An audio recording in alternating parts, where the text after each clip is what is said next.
You sure you like that one? Mm-hmm. I think that one's gonna be interesting because I have more questions than I do like Answers. Yeah. Why you have more questions? Yeah, just questions. Okay. I'm a curious guy. Okay. All right. So You that's start it off? It's already started. Well, I know, but I mean, you wanna introduce? Do you wanna? Fuck no. Y'all don't know who we are yet. You need to watch a couple of videos. Okay, yeah, that's. So check this out. Today's topic is last time we talked about bitcoins Yeah, for a while. and realized that finally, now the market's doing what the hell it's doing. Prove what me right. Listen, only time will tell, but I will say, if there's a way we can get back on the gold standard, I wouldn't hate that either. That's the standard. That's the only. I wouldn't hate that either. As far as I'm concerned, that's the only standard that. I say we go back to using gold coins. We go back to using raw money. Something you can melt down. I can't melt a dollar bill down. Mm-hmm, you can't, and no, you can't. Dollar bills are usually connected to something. They're usually connected to something, or in a physical thing. But I say we go back to gold coins. Like the same video. The guy was talking about how they changed the standard from gold to the U.S. economy. Yeah, it's tied to that, which is now wrecked by one small group of people. There's a lot. There's a lot of discourse. I haven't seen as much.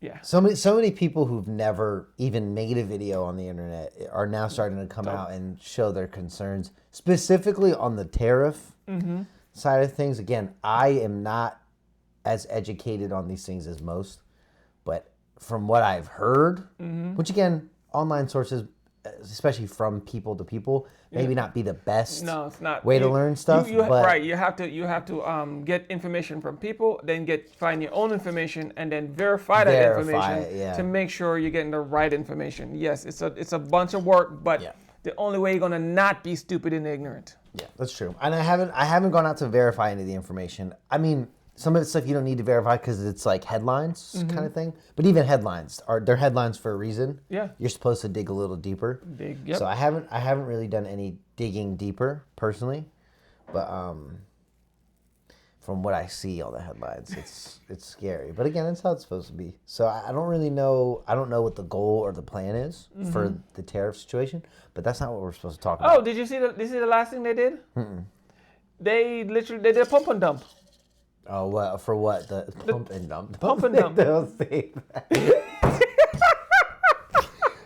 Okay, what? But go ahead.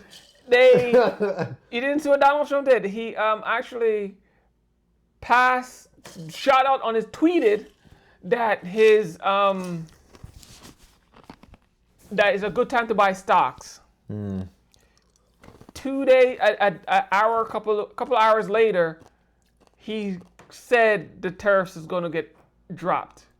So they pumped it up, telling people to buy it while it was cheap, and then now. So are the tariffs going to be dropped? Huh? Are the tariffs going to be dropped? Nobody knows. Nobody have a clue. But him and his cronies are literally pumping up the stock market. Sorry, let people dump the stock market. Yeah. So they buy cheap, pump it back up, sell high, and then dump it again. They're dumping. They're constantly. It's a scheme now. Yeah, I mean that's terrifying, but you know. So in other words, when Trump said we are going to get rich, and everybody multiple people keep saying. Speaking of all of us getting rich, the topic at hand. It's not. Has had nothing to do with poor people. It's just. If you ain't got $1 billion in your pocket, he was never talking about you getting rich. He wasn't talking about we referring to you. Yeah, it had nothing to do with you if you ain't got billion, not even million, $1 billion in your pocket. I will say I work with I work with a wide variety of people, but some of the older guys at my job, they're pretty big Trump fans, and I'm apolitical in the sense that I'm not really purely educated on either or. I don't align with either side perfectly. I think both sides. Yeah, I think both sides obviously have they have their angles, we should say. I don't think anyone should. I don't even think there should be like party alignment. I think it should be. I made a video about that. Yeah, that you should never pick sides. I saw that. Was that a short, or did you just pull a short from that? I don't remember if it was a short or a long video, but I made a video saying that you shouldn't be picking sides. No, and on that point, this is not sports. No, exactly. And they're older guys, and I even remember when I was really young that when you voted for something, it was kind of secretive. Like there was a politeness and an etiquette around voting where it didn't matter what you voted for. It was very rude to ask who you voted for. Right. At a certain point, and it was like, why do you need to know? Like, it was supposed to be secretive. And I think that's how it should be. I think it should go back to that. No, it should never go back to that. Here why. Here why it should never be secretive on how you vote. And this is where it comes right back to what they're doing right now in politics. What the Republicans are trying to do. Voter suppression. I've heard about that. So they're really, really pushing voter suppression way worse than it was back in the day. And then back in the day you're talking about, there were such minor differences between the parties that it really didn't make a difference who you voted for. Nowadays it's like the Mariana Trench of differences between the two parties now. And they set it up that way on purpose. Yeah, so you really have to say like, oh yeah, I voted for this one. Yeah, that's true. But I think my point is, I think if it was more secretive, you would have less. You'd have less people being poster boys for a party, and for candidates of that party rather than. But it's always been like that. That is true. I'm sure there's always been like that. But I just feel like it was less. I feel like, especially, I know for a fact it was less for the individual. I think it's spread that hardcore Republican or hardcore Democrat. That's spread more. There's more of those. It's always been like that. Really? Always, yeah, never changed. But what's making it so visible now is how connected we are. Yeah, social media. The connection. It's not social media. It's just connection. It's social media everything. is a part of that connection. No. What? Everything. Listen, people never used to read newspaper back then as much as they used to. Let's say what? Americans, Jamaicans. Used to what? Mexicans, Puerto Ricans. Did you say they didn't read the newspaper? People didn't read the newspaper that much. Compared to now? Back in the day, think about it. When you're younger, did you? I'm about to look up statistics. Look it up if you want to. People used to buy the newspaper mostly for the damn coupons. I mean, I'm sure it's true, but I don't think. Or the funnies, or the obituaries. People bought newspapers for little intricate little things. It has never been what most of it had been to do with the actual newspaper itself. This is why when if you look at a newspaper, mostly on Sundays or the high volume days, it usually has the funnies, the comics, and the obituaries or some bullshit in there. No.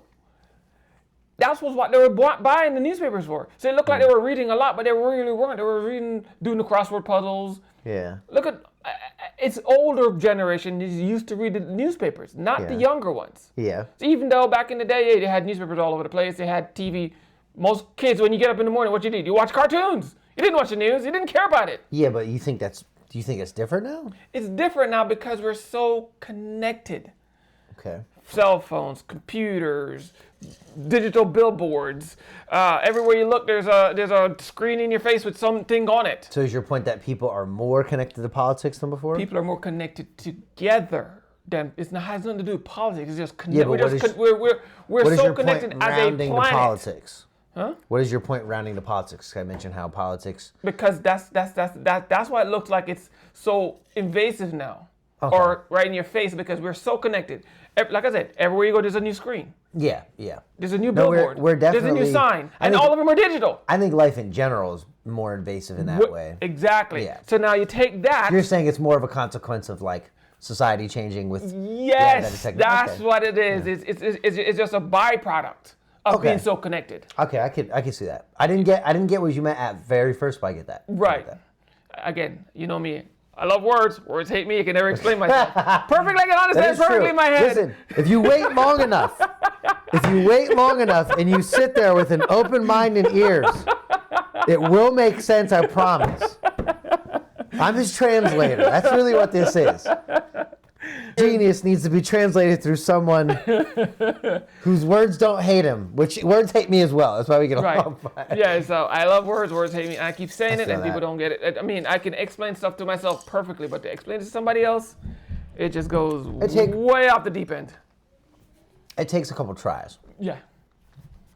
Me too, though. I'm in a different way. I'm very lengthy. Like, I'm a verbal processor, so I kind of need to say it out over and over again. And then when someone pokes a hole in it, I'm like, wait, no, that's not what I meant. And like, I have to rewrite. I have to shape it up. But what we were originally going to talk about was socialism. Specifically, socialism is everywhere is what we wrote. But here's the fun part. All we just talked about, isn't that socialism? Okay. No. I'm gonna look up. I'm gonna look it up. Because socialism. All that is socialism. Socialism has been used in various different ways, and I think there's a description for socialism. Right. But I think some people use varying examples to showcase socialism. So my view and like my idea of what socialism is skewed. Go ahead, look it up. Because you'll say something socialism, someone goes, no, that's communism, and there's differences. Go ahead. So I'm gonna prove to you. I'm gonna sit here, gonna try to show y'all how ingrained socialism is in our flipping DNA. Oh, I believe that. I believe that a lot. I mean that's a really good point. Put a pin. It's ingrained in our DNA. We're coming back to that. Everything I just talked about before, that was socialism. All right. It don't seem like it, but if you sit down long enough and pay attention, you're gonna see it's ingrained in our DNA. So this is. Go ahead. And you can even probably cut everything before this, but. Go ahead. But you should start with socialism ingrained in our DNA. That's how I think the video should start. But socialism is an economic and political philosophy, encompassing diverse economic and social systems, characterized by social ownership of the means of production as opposed to private ownership. It describes the economic, political, and social theories and movements associated with the implementation of such systems. Okay, so the key phrasing I picked up here was social ownership of means of production as opposed to private ownership. Now, what I want to know is all right, let's put it. It says socialism, meaning in simple terms. Socialism is an economic system in which industries are owned by workers rather than by private businesses. It is different from capitalism, where private actors, like business owners and shareholders, own the means of production. I think that's a wonderful idea, honestly. It is a beautiful idea. I think it is. I think that's It's always, but here's the funny part. Think about capitalism for 2 seconds. And then think about socialism for 2 seconds. And let me know if capitalism wasn't built on top of socialism. So that's funny you say that, because I always say whenever I have a conversation similar to this, I talked about the Trump guys at work. I didn't even get to finish my thought, by the way. The Trump guy, because it's us. Right. The Trump guys at work, I mentioned how, I said, but what makes you think any politicians, but specifically, what makes you think Trump is in it for you? You work here with me. Neither one of us are rich.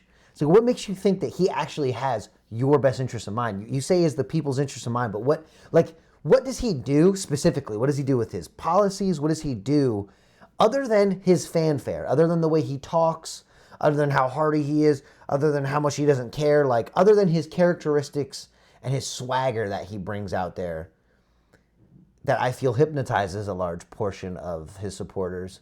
Other than those things, other than how he speaks, other than how he's quote unquote real and tears through the lies, whatever you want to say about him. But tell me policies base why he support, what does he give you? It stumped them. They're like, there's not one. They talked about some policies, but I leveled them as a human. I was like, really? Are you going to sit here and look me in my eyes and tell me you think that guy, that rich man, actually cares about the everyman? I said he's a businessman and he's running America like a business. And I think in some aspects of our economy we need that, but it's not. Never. Never. Not on your life or mine. Well, no, this connects back to the socialism thing. Listen, it does. So I said, I asked him, and he was like, honestly, he said, honestly, I don't know. And now these guys aren't douchebags. They're big Trump supporters. They are douchebags. They enjoy Trump, which I don't think that automatically makes you a horrible person. Yes, it does. I think Trump fuels part of people hatred. That's it. It does, but which makes you a douchebag. But then what it does on the opposite side, someone who realizes that and is empathetic to that, it almost feeds your hatred as well on the opposite. No, it doesn't. But see, he just said douchebag. He's never met these guys. But that's what I mean. That's a different conversation. They're douchebags. But how that loops in, next time. If you're a Trump supporter, you automatically a douchebag. Yes, you are automatically. Well, okay, we'll get back to that. But the socialism part, capitalism being built on top of socialism, I have the same conversation with those guys. Mm-hmm. And why I say America's economics should be run like a business. When I say that, I actually think more of socialism. Mm-hmm. So when I say run a business, late stage capitalism is really, really bad. It's every form of capitalism is really, really bad. bad. No, the reason why I think early forms of capitalism aren't it that was bad, always bad. But listen, the reason why I think early forms of capitalism weren't that bad, early America, I mean, even as late as like 50s, 60s, 70s, I think what was so good about that is that's closer to socialism. It was socialism. It wasn't closer. It was socialism. Well, no, the reason why it wasn't socialism because it allowed to snowball into what we have now. No. It was socialism. I'm going to explain to you exactly what's going on. Because I thought about, what happened was, back when the day you're talking about, what they did was they actually put socialism at the forefront. This was when all the social programs literally started to roll out. Okay. One by one. Remember, Social Security, Medicaid, food stamps, SNAP. Those are all social programs, right? And capitalism was a back burner to that.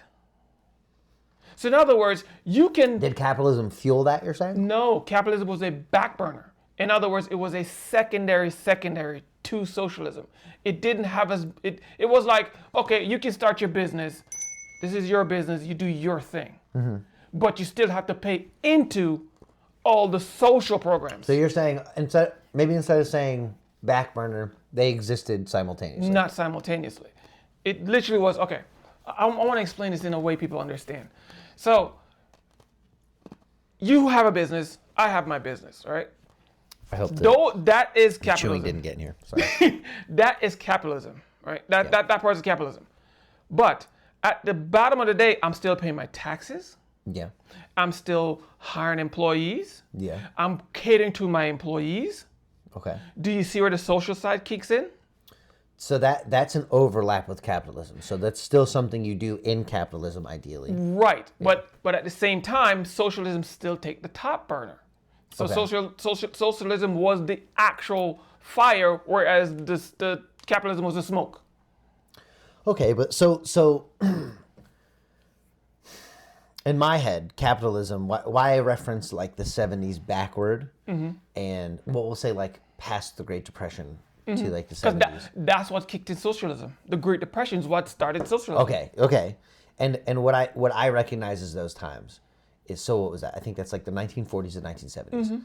In that era of time, which currently affects now, I think why capitalism didn't seem to be such an issue at the moment is because it looked a lot more like socialism, or it felt more like socialism. It was. Because someone who worked as a cashier at Rite Aid can own a home. You know what I mean? Exactly. And to me, that's, again, I mentioned previously that socialism is not, I just read an example and I'm still trying to grapple with it. And the funny thing is, not to break your stride there, but do you actually ever own your company? Okay, what do you mean by that? You start a company. Yeah. You start a company. Yeah. Your little, whatever it is. All right. And you want to sell your product. Which part of capitalism helps you sell your product. Which part of capitalism? Yeah, which part of it? I don't know if that's like a properly phrased question. Right. Okay. All right. So all right. You build a company. That's capitalism, right? Yeah. You build a product. That's capitalism, right? All right. It's not really capitalism unless you do it yourself. Yeah. So I think capitalism is like private ownership versus social ownership. Take that ownership stuff out your head. Well, trust me. Just take it out your head. If I own the business. Stop thinking about ownership. Okay. I want to. When I'm done, hopefully you get what I'm trying to explain to you. Yes. So you start a business, all right? In that business, you have a product. You want to sell that product, right? Yeah. So you sit down. If it's just you build your product, you put it out to sell it. Mm-hmm. That is capitalism. Because you build a product yourself, you take all the time to do it, you do all your advertisements yourself, you do everything by yourself. That is capitalism. That is what literally capitalism means. One person doing everything and then put a product on the market. That's capitalism. That's literally the meat and bones to capitalism. Can I describe it how I was told? Go ahead. The idea of capitalism, how it was explained to me, was you are paid based on the value of the work, product, or time you spend or sell or giving. So you are based on, your pay is based on the value to society. I think there's a lot of issues with that as time goes on. You literally just, what you explained to me was socialism. Think about it logically, what you just said. You get paid for the time, energy, and output to society. So I agree. Think about it. You get paid for the time. So that sounds like energy. Socialism. That is socialism. So do you know where that description came from that I always think of? Where? It was, if you ever watch Stranger Things, there's a little sister of one of the characters. Right. And she explains capitalism. I don't know why. I've heard it many ways, but that was like such a simple and impactful way for me to hear that. And I was like, oh, that makes sense. And I think ideally that makes sense. I think you should be paid based on how valuable whatever it is you have to contribute is. But I do think there are limits to that, and I do think it breaks down, because what ends up happening to me with capitalism, which I think which is why they mention private ownership.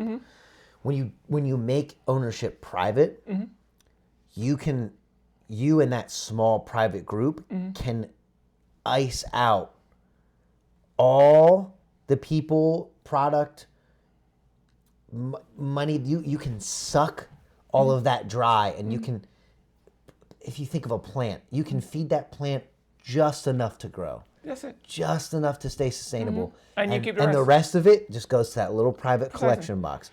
So I think when they say social ownership, it means that plant, that plant's getting all the water. It decides what to do with it. You know what I mean? And that's a group thing. And I think capitalism looked so much like socialism originally in America. It never looked like socialism. It was never socialism. You're saying it was socialism. It was never. So the difference between capitalism and socialism, I think, also has to do with laws and like what your country will allow.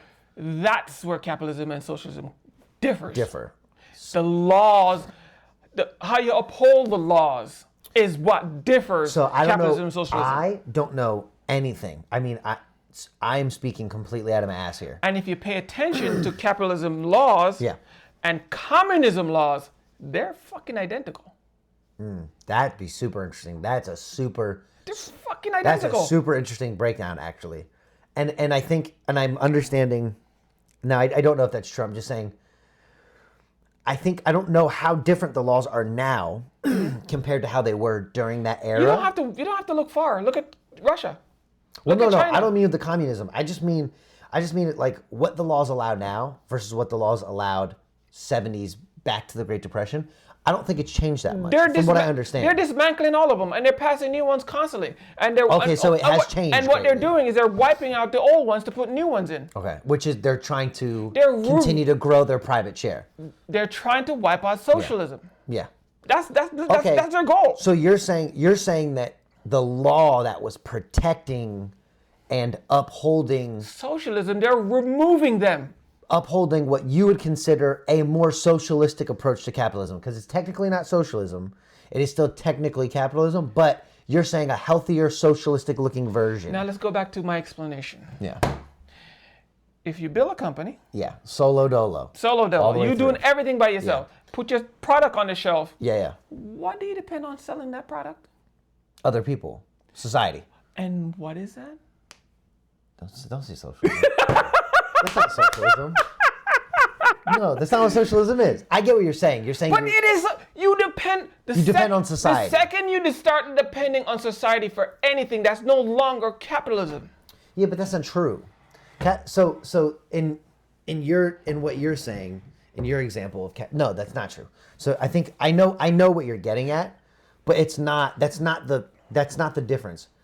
The difference is capitalism allows for that private ownership, whereas socialism doesn't. And here's a problem. In a capitalist society, do you actually own anything? No, you don't. Yeah, you do. No, you don't. I mean, tell the rich people that. They do. Tell Jeff Bezos that. You don't. Okay, so let me ask you a question. Why would they go through so much trouble to wipe out socialism if in a capitalist society you actually own anything? Why are they trying so hard to push a communist society than a socialist society? So they can own more. Example. That's exactly what I mean. Communism and capitalism are the freaking same side of the same damn coin. I think in some ways I can see that. Ain't no some ways, in every way possible. I don't know enough to confirm that, but I get what you're getting at. I understand that. But I'm saying you have to admit that you do own things in capitalism. You don't own anything in capitalism. So why not? In a ideal capitalist society, right? Mm-hmm. You're supposed to be able to pay taxes. Yeah. Yes. You're supposed to. But they're wiping that out. Yeah, and that's so.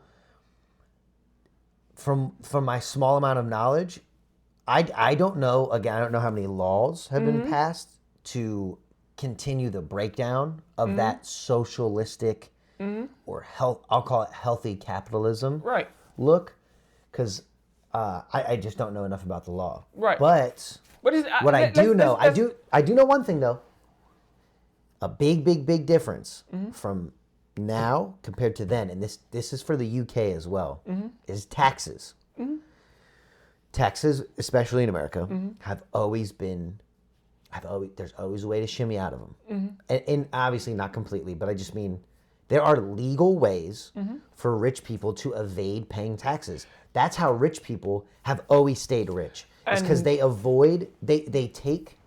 build these systems to make it legal to grow your wealth without having to give back. I mean, even now, if you look at like the capital gains tax with like real estate. But that's communism.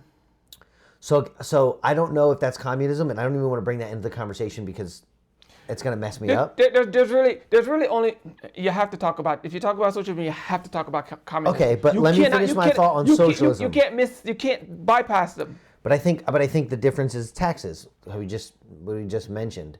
Mm-hmm. I think it was harder to wiggle out of your taxes then versus now. Yes. In a lot of ways, and I think those are some of the laws that they are continuously making looser and looser and changing, so that the 1% pays less taxes than everyone else, and you can't feed off of yourself. You can't. That's a cannibalistic animal. It doesn't. It's you're eating your own tail. It's a snake that eats its own tail. This is why everything is so bad right now. And I see that. I'm not educated enough to understand all of the complexities, but I see the difference between the 70s back. I mean, we hear all the time that the price of houses have gone up 200%. The wage has gone up 50%. It's 150% harder to get a home. That's insane. It's insane. That's insane, and it's only going to get worse seemingly. And And I think how socialism sounds to me, and what I think late stage capitalism has in taxes, the problem with all those taxes being evaded, obviously it sucks the lower, the everyman dry of all of its wealth. But on top of that, late stage capitalism, it's no longer a few guys doing it. You know what I mean? It's no longer a few guys doing it. It's large corporations. It's large corporations buying up smaller guys. There used to be general stores around. Oh, there's Walmarts everywhere now. I just literally today I was looking at a video about why big box stores are closing down every other store, and why in Europe big box stores don't get anywhere. Because they're probably illegal in a lot of ways. They're illegal in a lot of ways in those countries. They don't have the allowance that they do in America. No, they don't. And it's real though. And my mom worked for a doctor's office for almost my entire childhood, and I will never forget the encroaching terror. Not just that my mom had, but the doctor she worked for, when the hospital who he also worked for was bought out by St. Luke's. Yeah. In America, or at least in my neck of the woods, everywhere you go, there's another one. It's a St. Luke's. And all of the doctor's offices around, all of them, St. Luke's. When you did not like your doctor or your doctor office, you would leave that doctor's office, go to another and you would go down the road because there's another one. Yeah. If you don't like a St. Luke's, you're only looking at another St. Luke's. and that's a very simple-minded look on it, but it's true. But that plays into communism. Everything's owned by all the same people. America's owned by two companies. But do you see how capitalism is the same side of the same freaking coin? When you say that, I can see what you're saying 100%. The ownership is lorded over by these people. It may not be the government, which probably is a lot of the government, but it is still a group of people that is controlling everything. A small group of people controlling everything. And the defense on communism's half, which communism doesn't work either, but like the defense that people in communism or people who defend communism say is that they try to give it similar overtones of socialism, which is why a lot of the time when you talk about socialism, people refer to it as communism. Yeah. So that's the way I've heard that all the time. Yeah. So growing up, I always thought socialism was a really bad thing. Yeah, no, it's not. And again, I don't really know enough to be able to like give you the differences, but from what I see growing up from an era that was still late stage capitalism, but having it advance. I'm only 25. Having it advance in the 25 years that I've been alive and watching it start to eat the country, because it's eating the country. And that's what I'm trying to explain to you. It's just they take communism. Somebody somewhere saw that the Russians had a lot more power over their people. The Chinese government has more power over their people. And somebody go, well, let's attack America in the same way. But how can we do that? How can we kill the country that's literally showing the world how to be? And it's mind-numbing that even that nonsense even got anywhere. I'll tell you why, though. And there's a whole lot of reasons. But this quote, I'm telling you, this quote is exactly why. This is one of my. This is the quote that when I was talking to him on the phone, sparked this. This. It's so perfect. Before I read the quote, I think why it hasn't gotten anywhere is because capitalism, and America in general, has this disguise. It's disguised in freedom, and it's a rags to riches story with a lot of people. It's which is less and less. I'm not saying there aren't people who go from poor to super rich still. It's still a thing. It's becoming far and few between. But America was the place people went to fulfill their dreams, to try to achieve that. That's my point. During the socialism time. Yes. But I think there's still such a huge like myth now. It's a myth now. The American dream is a myth. It's almost like It has always been a myth.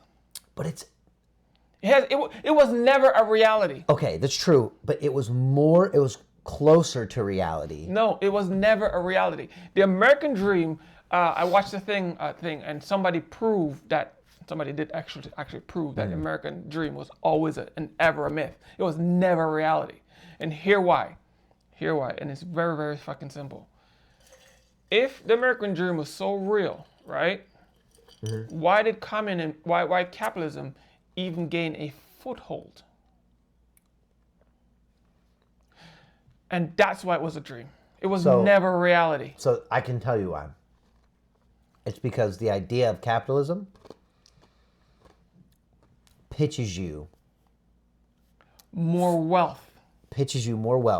And that was the American dream, is you come here to get more wealthy. And that's what I'm trying to explain to you. Someone from China, Russia. Well, I'm saying it's almost like a pyramid scheme. When you get in early on a pyramid scheme, you're gonna make some money. But it's still a fucking sham. It's still a sham.